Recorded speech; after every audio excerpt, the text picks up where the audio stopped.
চোখ বন্ধ করে নামাজ পড়া যাবে কিনা, রাতে দরজা জানালা খুলে ঘুমানো যাবে কিনা, সিজদার সময় হাত কোথায় রাখা সঠিক, গোসলের আগে উযু করলে গোসলের সময় লজ্জাস্থানে হাত লাগে বা পরিষ্কার করার জন্য হাত লাগে, তাহলে কি গোসল শেষে আবার উযু করতে হবে? স্বামী মারা গেলে মেয়েদের সাদা শাড়ি পরা কি জায়েজ?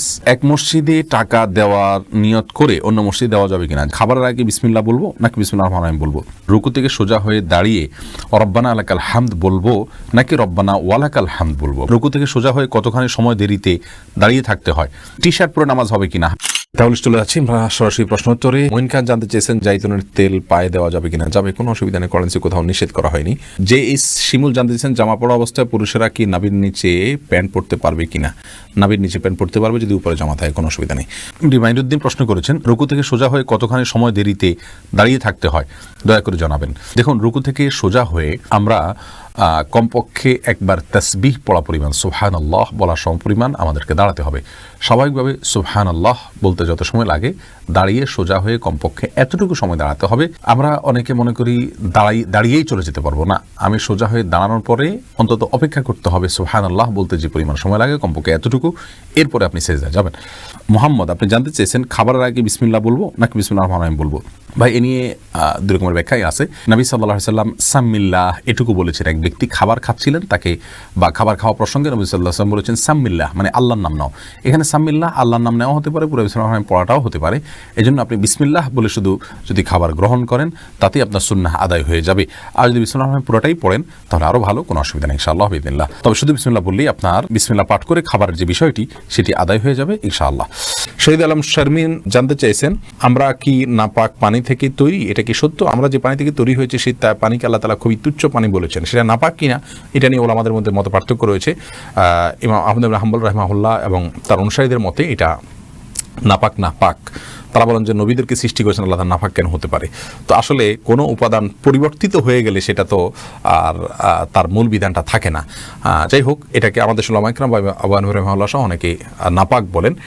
তো এটা নিয়ে মত পার্থক্য আছে, একাডেমিক মত পার্থক্য, ওই পানিটা পাক কি না পাক সেটা নিয়ে। সবুজ ভুঁইয়া, আপনি জানতে চেয়েছেন আমি যদি নামাজ পড়ার সময় শুধু ফাতিহা পড়ে রুকুতে চলে গিয়ে মনে পড়ে তাহলে কি করব? ভাই সবুজ ভুঁইয়া, সূরা ফাতিহা পড়েছেন, অন্য সূরা মিলাননি, রুকুতে গেছেন, তারপরে মনে হয়েছে, আপনি সিজদা সাহু করবেন, কারণ সূরা ফাতিহার পরে অন্য সূরা মিলানো ওয়াজিব ওলামায়ে আহনাফের মতে, আমাদের উলামায়ে কেরামের মতে। আর এই মতটা দলিলের দিক থেকে বেশি শক্তিশালী এবং সমৃদ্ধ। যদিও আরাবিয়ান স্কলারদের মধ্যে সৌদি আরবের ওলামায়ে কেরাম এবং হাম্বলি ফিক ফলো করেন ওলামায়ে কেরামের অনেকেই বলেন যে সূরা মিলানো অথবা সূরা ফাতিহা পরবর্তী যে কেরাতের অংশ সেটা ওয়াজিব নয়, সেটা আবশ্যক নয়। আমরা দলিলের আলোচনায় বিস্তারিত গেলাম না, শুধু এটুকু বললাম যে আপনার ওয়াজিব হওয়ার মতটাকে অগ্রাধিকার দিয়ে আপনি সিজদা সাহু করবেন, এটাই আপনার জন্য অধিক নিরাপদ। এমডি আশরাফুল ইসলাম জানতে চেয়েছেন টি শার্ট পরে নামাজ হবে কিনা? হ্যাঁ, নামাজ হয়ে যাবে, কিন্তু এরকম কোনো টি শার্ট পরে সালাত আদায় করা উচিত নয় যেটা সালাতের গাম্ভীর্যতার সাথে যায় না, অথবা আপনার এই টি শার্ট পরে আপনি কোথাও যান না ভালো কোথাও, এরকম যদি হয় তাহলে আপনার জন্য টি শার্ট পরে সালাত আদায় করা জায়েজ হবে না, অন্যথায় জায়েজ হবে। আল্লাহ তাআলা বলেছেন ইয়া আইয়ুহাল্লাযীনা আমানু খুযু যিনাতাকুম ইনদা কুল্লি মাসজিদ, হে ঈমানদাররা প্রত্যেক সালাতের সময় সুন্দর পোশাক পরিধান করো। অতএব আপনি যে পোশাকটা আপনার কাছে সুন্দর, সম্ভ্রান্ত জায়গায় আপনি যান সাধারণত, বা সাধারণ পোশাক নয়, অপমানজনক পোশাক নয়, বা আপনার শোয়ার পোশাক নয়, বা এটা পরে আপনি কোথাও যেতে চান না, এরকম পোশাক যদি না হয় তাহলে সেক্ষেত্রে আপনার সালাত হয়ে যাবে, টি শার্টেও কোনো অসুবিধা নেই। এরপরে প্রশ্ন করেছেন মঞ্জুরা পারভিন, আপনি প্রশ্ন করেছেন রুকু থেকে সোজা হয়ে দাঁড়িয়ে রব্বানা লাকাল হামদ বলবো নাকি রব্বানা ওয়ালাকাল হামদ বলবো?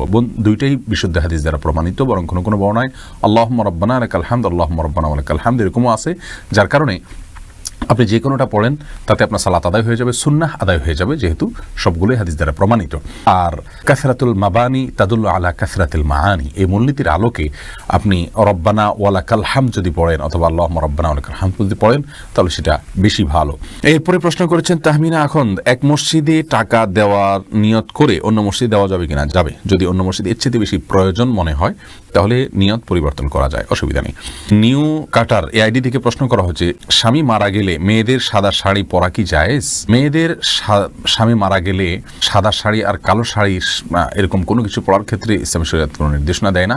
ইসলাম শরিয়া বলে কোনো স্ত্রী লোক তার স্বামী যদি মারা যান তাহলে 4 মাস 10 দিন পর্যন্ত তিনি শোক পালন করবেন, আর শোক পালনের অংশ হিসাবে তিনি খুব বেশি সাজসজ্জা করবেন না, গহনাগাতি ইত্যাদি ব্যবহার করবেন না, স্বাভাবিকভাবে চলবেন, সাদাই পড়তে হবে এরকম কোনো কথা নেই।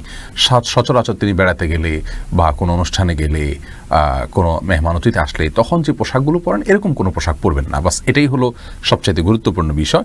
কিন্তু এর বাইরে তাকে বিশেষ কোনো কালারের কাপড় পরতে হবে, সাদা পরতে হবে, এমন কোনো বাধ্যবাধকতা ইসলামী শরীয়তে নেই। মোহাম্মদ ফাজলুল করিম জানতে চেয়েছেন, গোসলের আগে উযু করলে গোসলের সময় লজ্জাস্থানে হাত লাগে বা পরিষ্কার করার জন্য হাত লাগে, তাহলে কি গোসল শেষে আবার উযু করতে হবে? যে অনেক উলামায়ে কেরামের মতে মান মাসসা ফারাজাহু ফালিয়াতাওয়াজ্জা, যে ব্যক্তি তার লজ্জাস্থানে স্পর্শ করে কোনো কিছুর আড়াল ছাড়া সরাসরি হাত দিয়ে, তার উযু আবার করতে হবে, তার উযু ভঙ্গ হয়ে যায়। এরকম বর্ণনাকে সামনে রেখে অনেক উলামায়ে কেরাম এটাকে উযু ভঙ্গের কারণ হিসেবে বলেছেন। তাদের দৃষ্টিতে অবশ্যই আপনাকে উযু করতে হবে পুনরায়। তবে আমাদের উলামায়ে কেরাম বা উলামায়ে আহনাফ এটাকে উযু ভঙ্গের কারণ হিসাবে গণ্য করেন না, এবং তারা এর বিপরীতে বিভিন্ন হাদিসকে দাঁড় করান এবং বিভিন্ন জবাব দিয়ে থাকেন। তাদের মতে আপনার উযু ভঙ্গ হবে না। সুজন মাহমুদ জানতে চেয়েছেন, সিজদার সময় হাত কোথায় রাখা সঠিক? সিজদার সময় আপনি হাতকে পায়ের যে গিরাটা সেখান থেকে আপনি অন্তত এক হাত বা তার একটু বেশি নেবেন, যাতে করে স্বাভাবিকভাবে আপনি হাত রাখতে পারেন এবং আপনার পেটের নিচ দিয়ে একটা ছোট বাচ্চা আসা যাওয়া করার মতো, অর্থাৎ ছাগলের বাচ্চা টাচ্চা অথবা এই জাতীয় কোনো ছোট বাচ্চা টাচ্চা আসা যাওয়ার মতো জায়গা থাকে এরকম দূরে রাখবেন। একদম কাছেও থাকবেন না জড়সড়ভাবে, আবার অতি দূরেও যাবেন না। আর দুই হাতের মাঝামাঝি আপনি মাথা রাখবেন।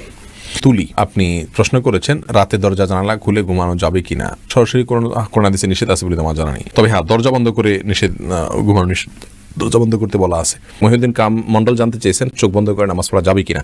যাবে, কিন্তু মাকরুহ। মাঝে মধ্যে আপনার ইয়ের জন্য, মনোযোগ সৃষ্টি করার জন্য করতে পারেন।